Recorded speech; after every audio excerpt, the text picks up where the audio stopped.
Chapitre 21. Charles était passé prendre le petit innocent à son école. L'enfant avait couru vers son père adoptif et avait sauté dans ses bras. « Papa, papa, regarde ce que j'ai dessiné. C'est vraiment beau et je suis fière de toi. Allez, on s'en va à la maison. » Ils se dirigeaient vers leur domicile. Quelques instants plus tard, Charles, d'abord surpris par la présence de maman Renée, écouta attentivement sa femme et accepta que sa vieille maman puisse rester auprès d'elle. C'était mieux ainsi. Peut-être que cela effacerait les tristesses momentanées qu'il lisait sur le visage de sa femme. Maman Renée tenait innocent sur ses pieds. Quelle ressemblance avec Kwao.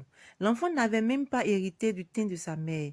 Maman Renée avait juré à sa petite fille que jamais elle ne divulguerait le secret de la naissance du petit innocent Manouvier Dupont à qui que ce soit.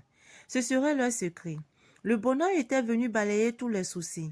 Désormais, la petite famille vivait paisiblement. Nafiassou parcourait le monde en compagnie de son mari selon les caprices des contrats. Finalement, ils s'étaient établis à Paris avec leurs enfants car ils en avaient 3 autres des filles, Nadia, Aou René et Antona. Nafiassou avait arrêté momentanément sa tournée pour s'occuper de ses enfants. Maman Renée, après un bref séjour à Paris, était revenue vivre dans la villa que la famille Dupont habitait et qui lui avait été offerte. Nafiassou avait fait le nécessaire pour que maman Renée puisse faire venir ses frères en ville afin de les scolariser, ce que Renée fit. Nafiassou leur expédiait régulièrement l'argent nécessaire. Il y avait la part de Kwao, Nsinou et Aou. Maman Renée retournait souvent au village. À tous ceux qui lui posaient des questions sur la fuite de Nafiassou, elle répondait.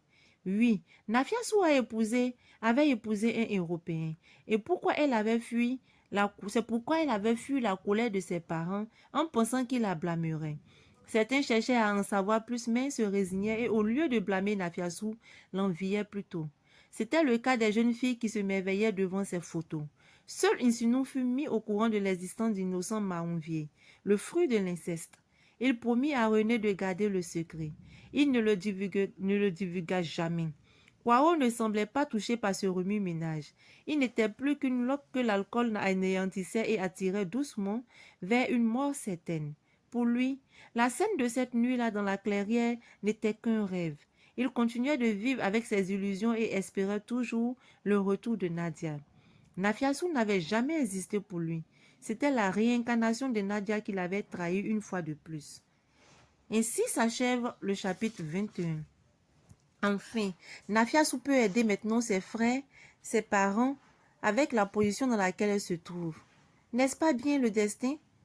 Lorsque le destin te tient, lorsque tu es promu à un avenir radieux, un avenir, pour ne pas dire important, l'histoire fait de telle sorte que tu puisses retomber sur tes pieds. Merci.